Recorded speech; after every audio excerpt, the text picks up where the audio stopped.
Ia fifia fo ile nganga to fa talofa mo fo fa tu na nei fo tai au ma te mo fia o to fa popo mai o le tatu li ele nga te lutu so fu fa pe fo lo ma tu lo ma le malosi ia po ule ma tau ele nei tu ia o fa pe na fo ona mo le no fa su ina ele ele su ia inga o le tau ile nei fo vai tai mi a to no lo ma mai fo ile nai tu langi o lo to wala papa ai ia mo fe fo le tafa le nei atu o lo fa pena na e mafuta mo ia ia le li wa wi lava i lo tato mai me o le soifuanga ia fa lava le nga tu sa ma le fina lo le tato ta pa au le langi ia e mai ma lava lo tato tinga ina me le fa tai la na tu singa ma na puinga o to mo i fo le nei lao le e fa o o tato por kalama ia no mai o la tato a mata le dei tai au le talo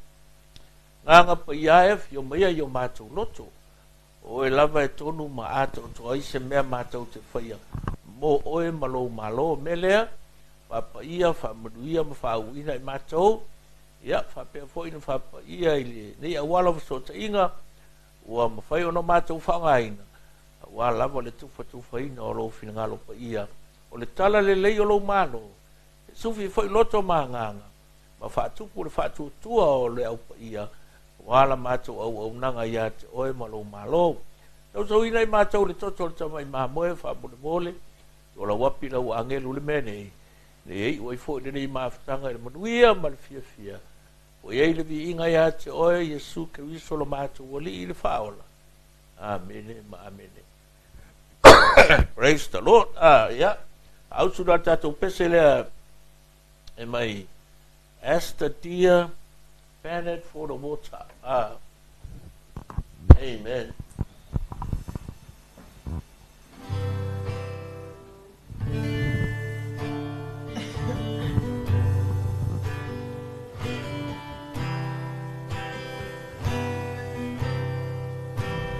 As the deer panted for the water, so my soul longed after thee.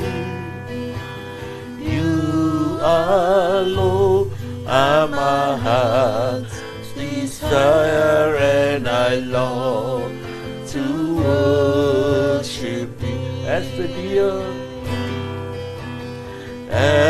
the deep bendeth for the water, so my soul longeth after thee. You are Lord, my heart's desire, and I long to worship thee. You are Lord, my strength, my shield. To you, Lord, may my spirit yield. You are Lord, my heart's desire, and I long to worship thee. I love you more than gold or silver, only you can satisfy. You are Lord, are the real joy giver and the apple of my eye. You are Lord, are my strength, my shield. To you, Lord, may my spirit yield. You are Lord, are my heart's desire, and I long to worship you alone. You are Lord, are my strength, my shield. To you, Lord, they must be ready. You alone are my heart's desire, and I long to worship thee, and I long to worship thee. Hallelujah.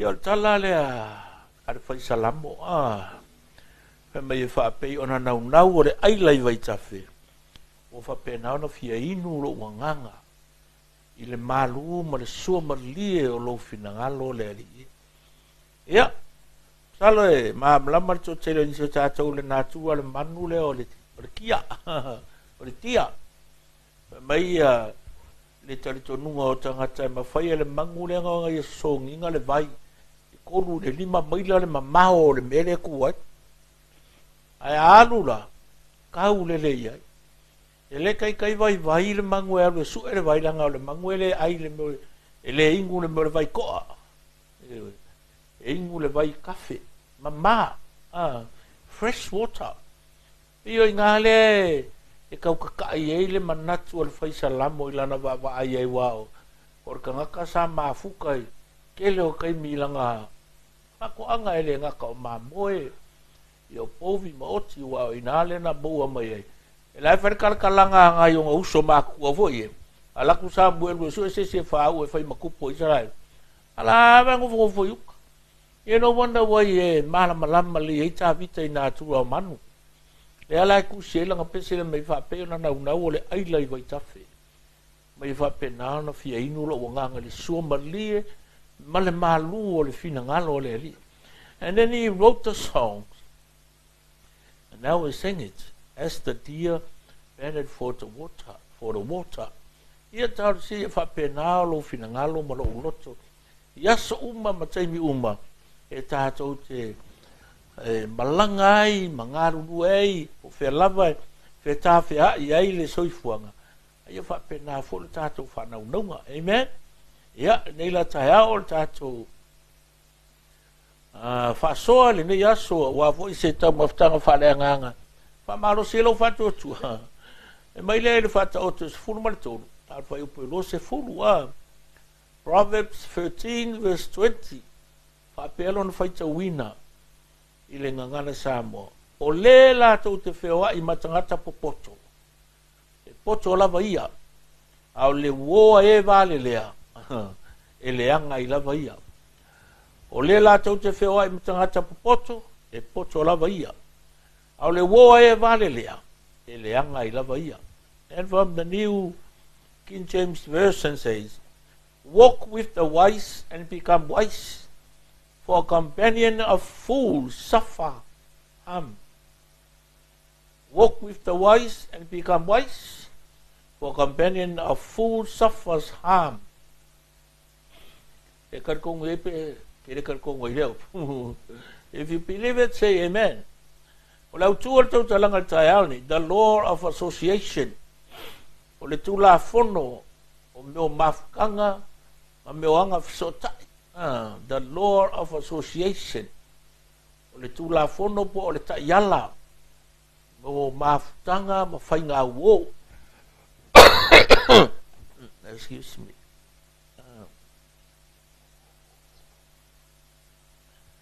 O le manino le lei mai I le tala le ale fata oto. O le kangaka ke wha uo iai ma spenda I le kele o lau kaimi. E alua luai unga lua fōringa kukusa. Ma lua amia kukusa. Ia pe o le mo se urungali. O le umie ngofo I se urungali I ma fuka e le ngaka I le soifuanga ma le olanga ringi. E alua lua kukusa le leo la loko. O me fie ka maloa, fie fo fa fingi, o me fie fa fingi, fie ka maloa fa penga foi fanga. O me fie makua, fie foi fanga. O me o ye fanga. Ai ja wala ngala ma fuka fa kasi. Ia so uma ma kai miuma. O le foi la o ko ile ta yala ole. O le nei ta ya o tu sai martato fa soa. ia e whaai keke. Excuse me. Ma o whaai tete. I ka ngaka ka kou ke whaawō iai. I ka ngaka ka kou ke mafuka.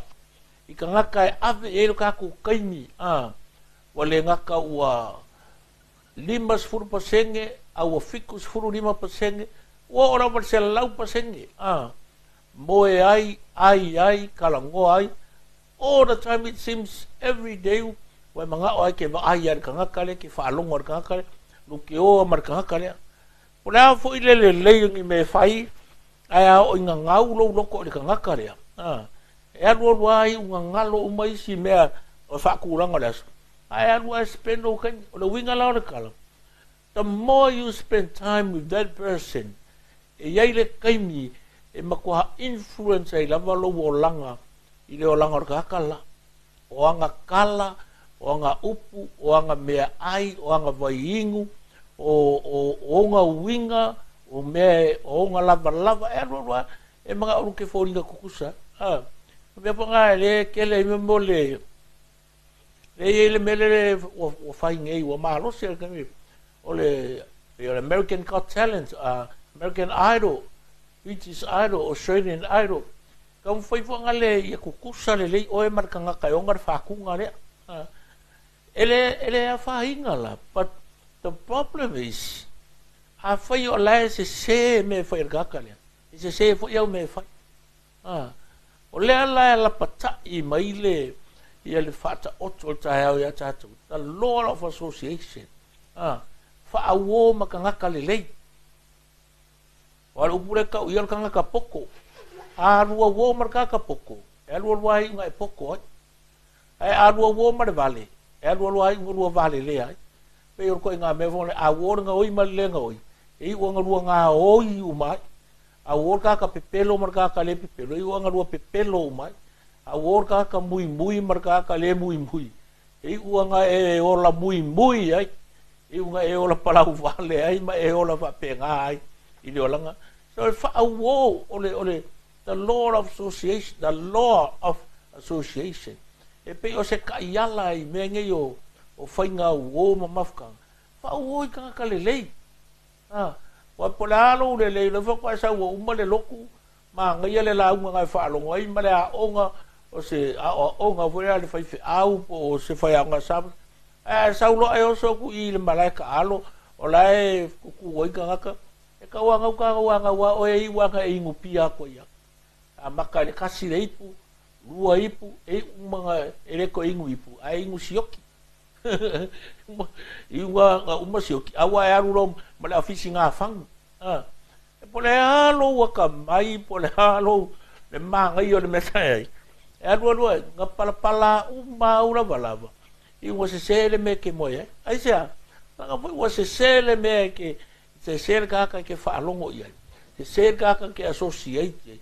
O le mela lea e ao inga ia mga kua, you know, remember this, because we often underestimate others' influence in our lives. Io e kei mi e ke kau ke le mga kumamawhai, i le ke leo le afianga o kako wolanga, ma isi ka ngaka, e le ngaka ia lako upu lako kala, ai alua wo marka ngaka ka mai, e aka mai vo iau me fai, fia e wha wo matangata, e ola maka ka ule li, alua wo marka ka ele maka ule li, e alua roa ele maka uvo ia, o anga mea uma e fai, ke le maka u, e ke fai a uma, e kari kongu e le kala, alua wo la marka ngaka e maka ule atua, ele ma whainga se me ke whai.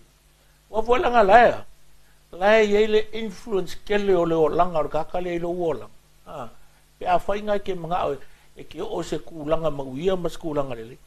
If you want to be successful in life, ia sa o ka ngaka i ke wha awo ye. Ai awo le mga au e manguia lau pisingisi, manguia lau waonga.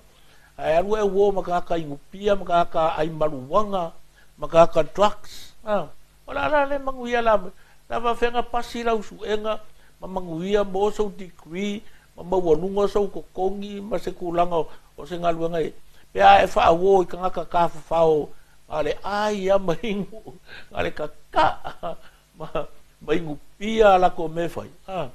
So ma ole challenge foi la o kai au ngi if you sitting ngi kon I want you to ask yourself 3 questions. Mua, with whom I am spending. O ai ngaka ia o te whaawo iai ma o mafuka iai yasa uma. O ai. Who are your closest friends? Who are the people you are confiding in? O ai ngaka ia o le wanga e vili. E text. E ki e iai. E wala au iai. Ia fai ia mai ko ke lunch pe tina. Ia pe breakfast. O ai ngaka ia. Who are your closest friends? Do you really know them? E ai se impact le leo o mea o lako whai ai lo wolang. Second one, what are these people doing to me? Si longa lua le ke psile iawe. Wa mea tangata nei o lo whai ai ate oe. Do you know them well? Wai ka ngaka ia. A o a lako me ye whai. O a lako kala ye whai mea o yaso uma. O kala ngoa li ke ngese. O kala ngoa i le laka piriki. O kala ngoa i se maliu. O kala ngoa i se ingi kupe. O kala o laha me ye kala ngoa. O kala ngoa i se manguia o se ainga. O kala ngoa i se manguia o lako mafukanga. Ma me maua ia lako kupe. Ma me whawhia fia. Who are these people doing to you? Or to me? O ai, ngaka ia. O a lako upu. O a mea ke e lako ke fia whaalongo iai. Ma whai kau ai. Ma mawhau whau iai. Ask yourself. O fia o iai. O a lako jokes ngai whai aku iau. Ni jokes le leipo, ni jokes valea. E ka koe e ki nganga whanua ko le jokes leanga pa le valea. Le mea lai whai. Ala e di ia iai. Ala aka koe iai. Kwa e realize singa inga wa sau. Sorry. O le makua i leanga o jokes al kaka. E anua ke awa mau i sau kala i lau whanga uporo kua. Wa mea e fia. Wa ko inga langonga. O lai e o lako ukangaka. I kai miko ki kalangoe. O whasoa ku ia ke oe ingi me manguia ai le ainga. Manguia ai le whangau. Manguia ai le mainstream ale kalesia. What do you think? Wa lako me ye makala ku ia ke oe. Pea ngo whaya.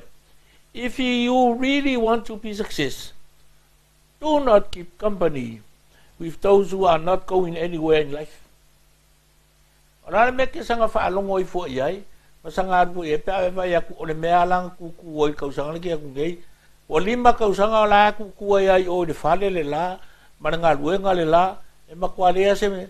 Sui le kakakai ke whaawo iai. E mari whakau. Whaawo maraka ka poko. Whaawo maraka ka mai. E le ai maska ka poko. E ngofo ai o se furu kausanga.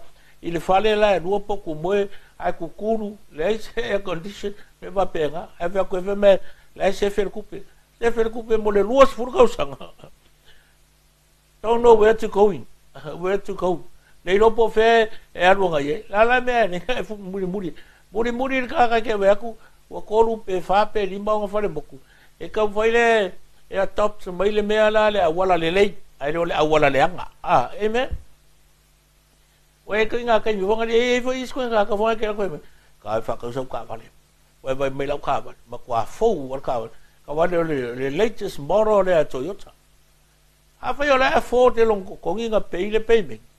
Ala me la erwa koe fua mo e, nga laku le whakau lau ka vale mai, le insua, le peiming i ka vale, ai le no pe whawhenga ai, ma ola le whanga le ai. Whaaka mai lo ma fau, o ka ko ma fau. Au e ke alu koe ngā me wanga le peer pressure. E whai ka mai ki wonga le whai me kao. Aua, kao i whea. Me le ka ke. E wai vai e le. E le wha peo whai aku o kan. Tem le mea kukupu. Ko lima ka mai ki whioki kai me kasi.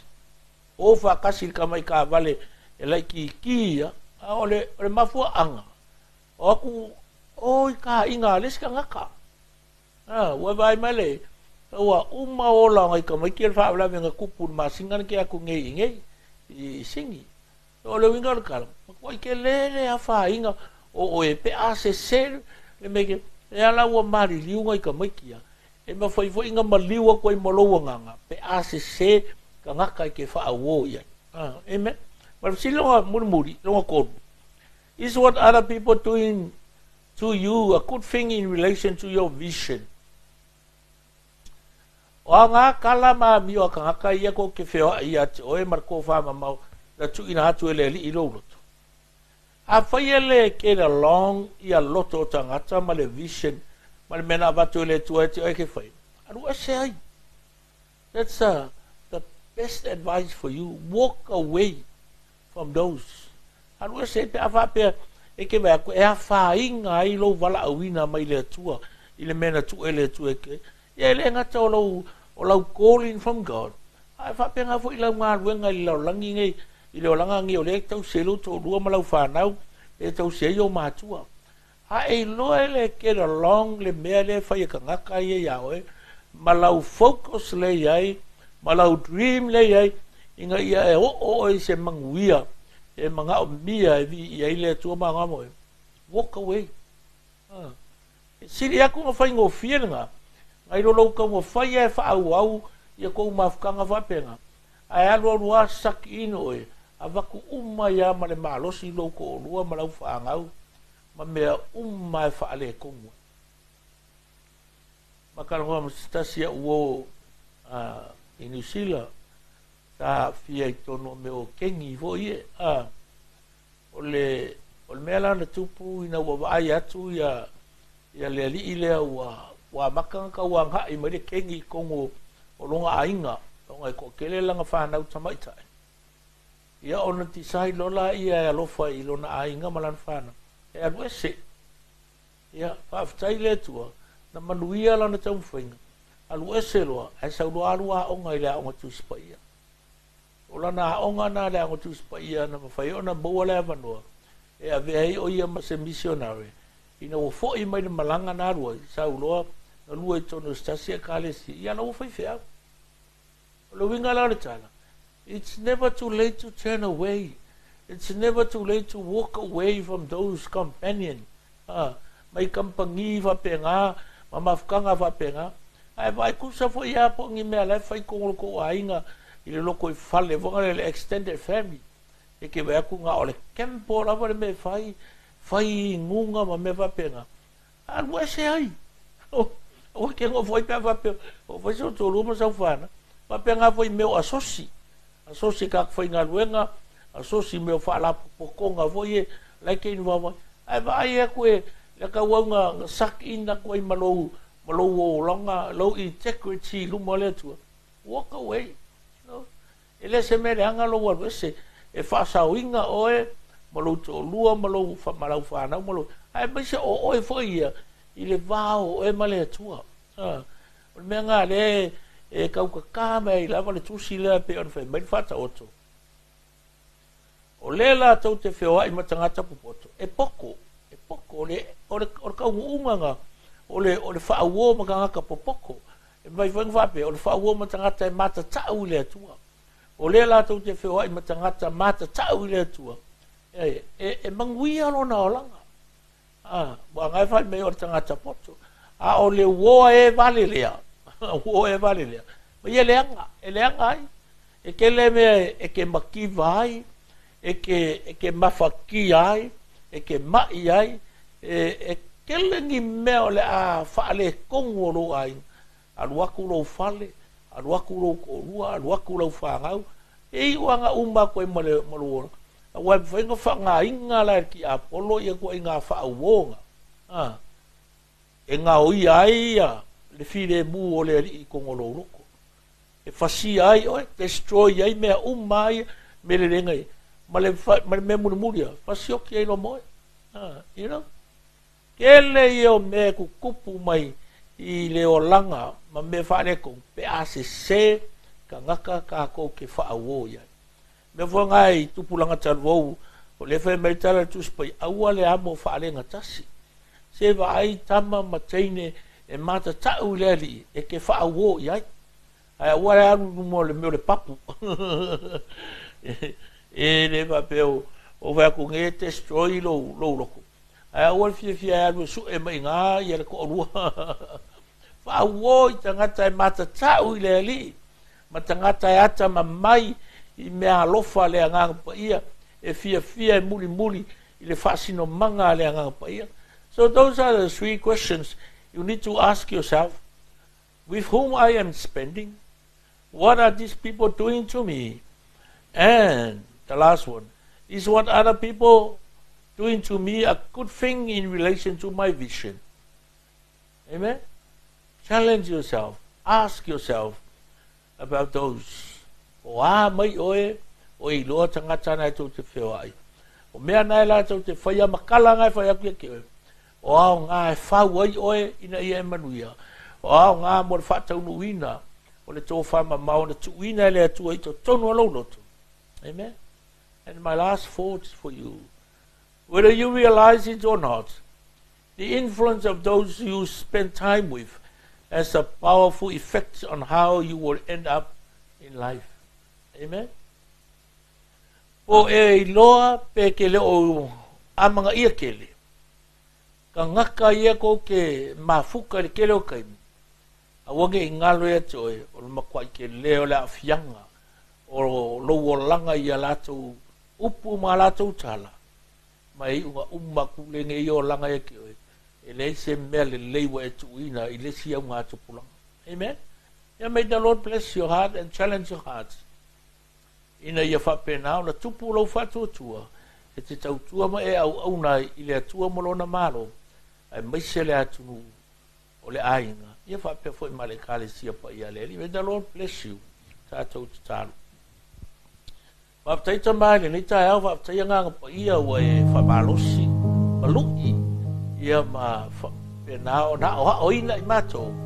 Ina I o mātou loa na maitauina, ke suia inga ma tavi linga o leo langa le nei. Ina ia aua nei sātia I mātou nunga le anga. Au fo ina ia whaina I mātou la mātou au nanga, ma la mātou fōlaunga. Ina ua se tangata mātou te whaauoe, ma mafuta iai. Ia, so ni mai nganga pa ia, pa mole ia taita. I lava I mātou iala e te whinangalo iai, ina ia vi ia lo suafa, ma whaonga ina pēa la mātou au nanga. E manu malo ia ina ini a nganga mo e manu malo. Ia, whamanuia la uso, le upa ia, mātou mafuta fo ina nei tai au, tiute malama singa o whenga iai, ia whai wina lava le manuia, le fia ma le saonga le mu, fo ia ile vi inga ia te. Whamanuia fo ia ua ona te tofi o le tala le lei, uso misionare lo tala ina lo finangalo, le tala le lei o lo malo I tawhai fia le loro lagi. Ia wapea fo ina uso o saua ina o no le mau e winga ia te. Whamanuia mai le nei atunu, I ona taitai, ia I whapea nao na manuia lo na tamau ainga, no na ele mo na atinae. Ia ele ngata mo Australia, I whapea I le lalo lagi atu. Thank you, Lord, and we are so grateful to you for all your grace and mercy, your love and compassion upon us. And we pray, Holy Spirit, that you continue to lead and guide us to the path of righteousness. Na ia vi ia pea le suafa mamalu o lo mātou whaolo Jesu Christu. Ia ala tuela mātou te tāru. Amen. Amen. Yeah.